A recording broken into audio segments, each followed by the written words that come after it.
Okay. Smiles the DJ, Dinkytown, Minneapolis. The first time you've ever done an interview in your tour bus, yeah? Yes. It's Bishop yes. Briggs. Hi. Welcome to Minneapolis. Thank you so much. Your first time, right? Yes. Ever in Minneapolis? Yes. So before you came here, was there a perception about Minneapolis, coming to Minnesota, that you thought was gonna be really cold? Whatever that might be. What were you thinking before you came here, and now what are you seeing now that you are here? So I don't know about what I was thinking, but I do know that I was hoping for people to say Minnesota. Mm-hmm. And nobody's really said that to me yet, so it's just a little disappointing. Yeah. And not everyone speaks that way here. But other than that, I'm really enjoying it. It's not so much like the movie Fargo, as much as you might think. Right.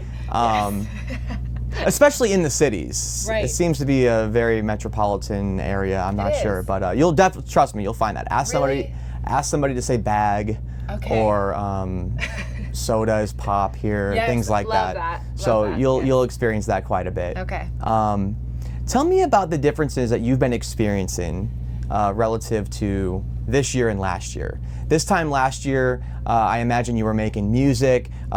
This whole plan of getting out there on the road, releasing singles was kind of in the process. Now, a year later, you're playing festivals. You have a sold-out show at the Varsity tonight as we record this.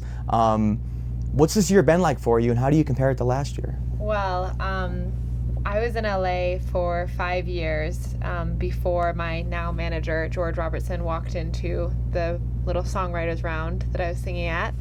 And what is that? What's the songwriters round? Yeah. Well, it was actually my first and last one that I had ever done. Not because it wasn't a good experience, but basically 3 songwriters on stage, and you each sing an original, and then you go again. Oh, wow. Yes. It can be quite an awkward thing because I have no chill, so I'm just like huge smile, like cheering everyone on.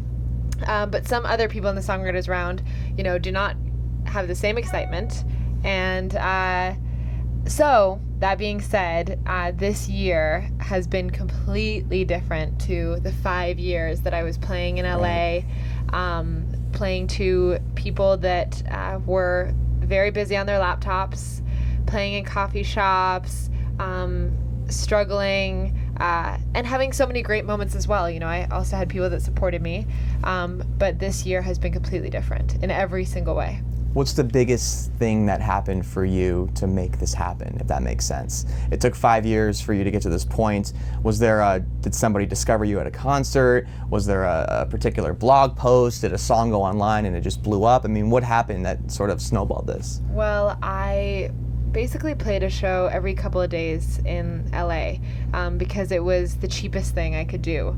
I didn't have money to record, so with playing shows you could maybe get paid, and I was doing the songwriters round, and that's when George Robertson walked in, and he is basically former A&R.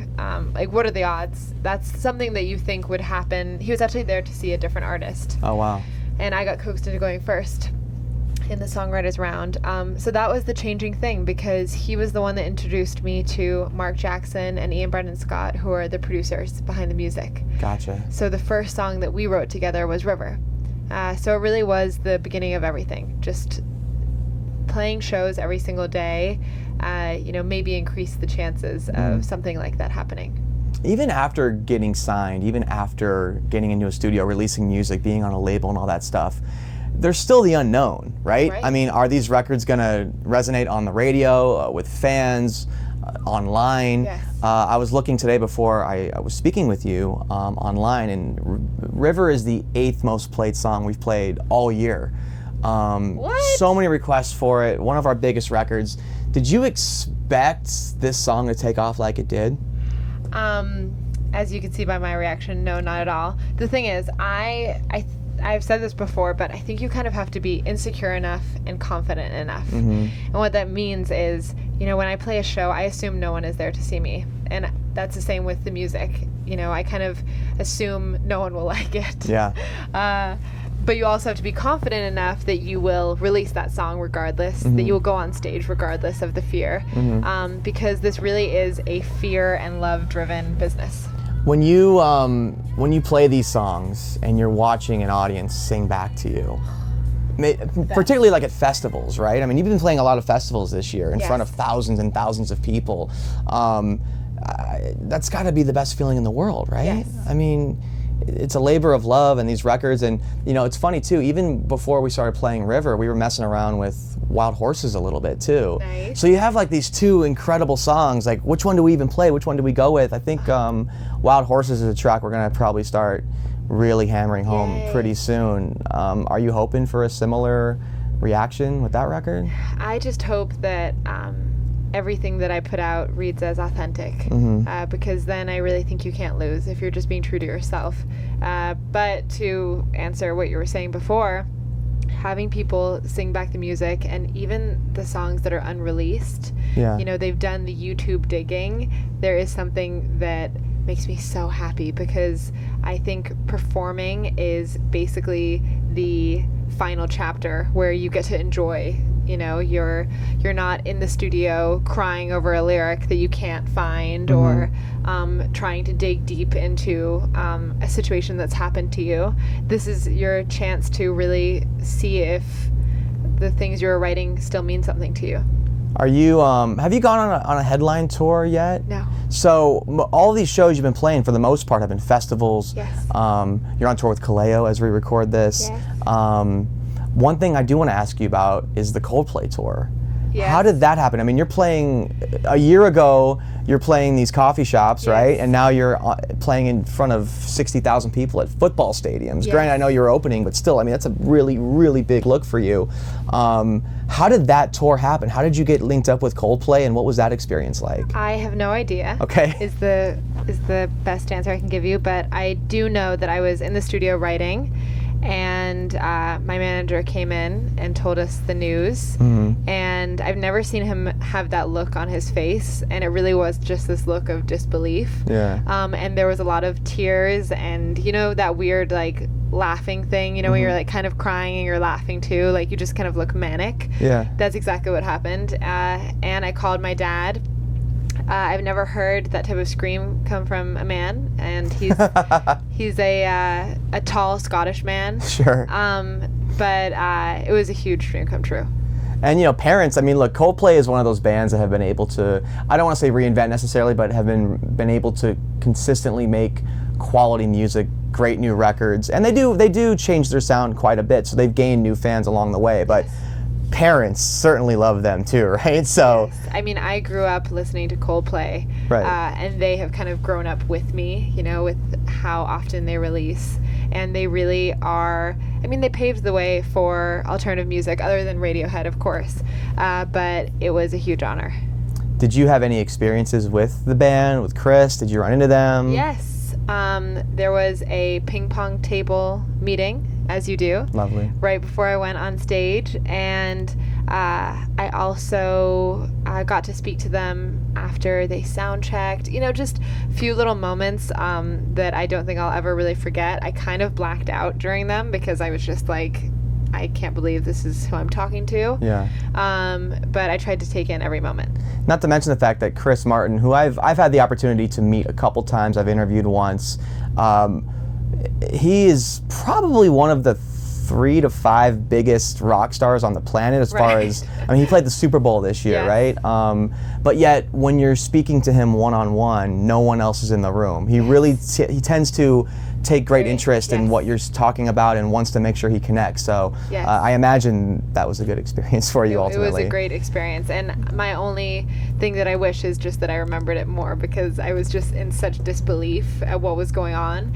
But I do know that there was a few words of wisdom that he gave me that I think I'll always hold on to. You mentioned earlier playing to these audiences, and you sense that they are going on YouTube or online digging up songs. In preparation for this interview, I've seen some of your other interviews, so I won't ask the same question. You get asked a lot about an album. When's an album coming out? I guess the way I want to ask it is, do you think, how important is it to release an album in 2016 or 2017 these days? You have 1, 2, 3 songs out there that is resonating quite well. You can release a single at a time, an EP, maybe an album, I don't know. But what are you thinking in that regard? Is it important to release an album right now? I think as an artist, the the biggest goal is to release an album that you are proud of, that represents the work you've put in and represents the time in your life. So I don't necessarily think it's necessary during this day and age where everything is consumed so quickly. But I think there is always going to be that little personal goal of having an album only because the people that I aspired and looked up to growing up, they had an album. And it was a different time, but there is that hope to have something that represents this crazy year. And don't get me wrong, I love records. I love albums. I listen to albums all the time. I mean, I work in radio, big music fan. You make music, so I think we're both on the same page. Yeah. Sometimes I just wonder, I hope that my listeners, your fans, still consume albums like they used to, because there's some great records out there. Like the new Glass Animals is one of my favorite albums of the year. You know what I mean? Don't even begin. Yeah. How good is it? It's a great record. I cannot stop listening to it. And every time I listen to it, I hear another production element that I hadn't heard before. Well, they're so layered. Yes. They're such a layered band, which I didn't even really notice until they played here about a week ago. Oh. They sold out the Myth, which is a venue that holds about 3,000 people. Oh my gosh, I would have killed to see that. You must. Have you seen them before? No. You've never seen Glass Animals? No, I have not. You have to at some point. I know. They're That's incredible. One of my goals, yes. I was telling them afterwards, like they are, because of the layers, and I'll get off Glass Animals in a second, but please don't. we can talk about it all day if you want. But watching them live, there's so many layers and so many sounds you don't even notice on the record necessarily until you see them play it live. And oh my God. They are a band. I don't know if they're gonna do like a full-fledged North American arena tour, but I can see them in bigger markets like New York, LA, Chicago, Minneapolis. Like they're gonna be doing arenas soon. Oh, I hope so. And I hope that you see them live. Any other bands or artists that you're especially? I love Jack Garrett a lot. Glass Animals is a huge one. There's so many that are out right now that are just kind of blowing me away. Jack Garrett's great. He is. He played First Ave last week, and I was blown away by his show. Gosh, you're going to all the best shows. Well, when you live in Minneapolis, they all come here. You're here right now. That's how it works. Oh my gosh. Who knew? If you like music, it's a good city for that. Yeah. Twin cities, both cities. Yes. St. Paul too. I'm not forgetting about you. Jack Garrett's fantastic. Like, and the fact that he's like up on that stage by himself and I know, and plays every single instrument, and it's just completely mind blowing. I read that you were born in London, but you spent most of your time growing up in Hong Kong and Japan. Yes. How did that happen? B, how did you end up in Los Angeles? And how did that entire experience influence your arts, whether it's your music, your fashion, the way you present yourself? 7 questions in one, but let's see what happens. Okay, I'm gonna try and I'm gonna navigate. I'm gonna start with A. All right, let's go A. Okay, A. I think my dad might be a spy. Yes. That's fun. Yeah. He's one of those jack of all trades, entrepreneur type, writes, does photography, does all of these things, and so that sent us to Japan, of all places. And then B was. How did you end up in Los Angeles? I saw Los Angeles as this beautiful, magical place that dreams could potentially come true. I didn't realize how depressing and dark it could be, so I blindly went there. As many do. As many do. A couple of days after high school, and I went from there. And then C was. How did the experience of you living in all these different places influence the music you make, your fashion, the way you present yourself, and all that? Well, I think it definitely helps growing up in places that are about self-expression and vibrancy. But I really think it has a lot to do with your home base and what your parents are playing in the house. And it was a lot of Motown music and soul and the Beatles. And so all of those iconic people, Queen, really influenced everything from stage presence to aesthetic, I guess. But you never really know what has made you the way you are until, I guess, you reflect upon it. Motown, you mentioned Motown. I mean, that's like, when I listen to that, it's sort of like the birth of contemporary music as we know it, right? Yes. Any particular records from that era that you like? Yes. Otis Redding, Aretha Franklin, The Supremes, Barry White. Isley Brothers are really great too. Oh my gosh, yes. Yeah. Barry White was played for some reason like every 3 days in my house. Do you have a lot of siblings? I have. Maybe? I have an older sister who is sitting right beside me. And Hi, Kate. yeah, How you doing? she's here. Yeah, this is her debut. And yeah, so it's just us. I only because Barry White music in the house. Maybe I don't. Yeah, Siblings. It was just in. I have 5 siblings, so like you do? yeah, a lot of Barry White in the Are house growing up. you the youngest? I'm the oldest. Or you're the oldest? Actually, yeah, I know, Oh it's wow, weird. I kind of thought you'd be the youngest. Although my brother just got married, he's 18 months younger than me, and just married a lady who's amazing. Her name's Heather. She is, I think, 34. So now she's the oldest, which is kind of cool. So amazing. yeah, finally after 3 decades, I passed that torch over. When so. you said 16 months, I thought you meant 16-month-old child. Oh no, yeah. And yeah, I was can like, see that. they get married young, like it's just the way They it is. do. Yep. My parents did for sure, definitely. So what's next for you? Are you going to go on your own tour? Is there an EP? Is there a record? I know I said I wouldn't ask you that earlier, but just generally speaking, what can we expect from you for in the next maybe 6 to 12 months? Well, even on this tour, any day off we have, and even on days where we don't have a day off, we find a place to record. And sometimes it's in the back here, sometimes it's in a random hotel room, and we've just been writing as much as we can and creating. So just know I always have something up my sleeve, and there's more to come.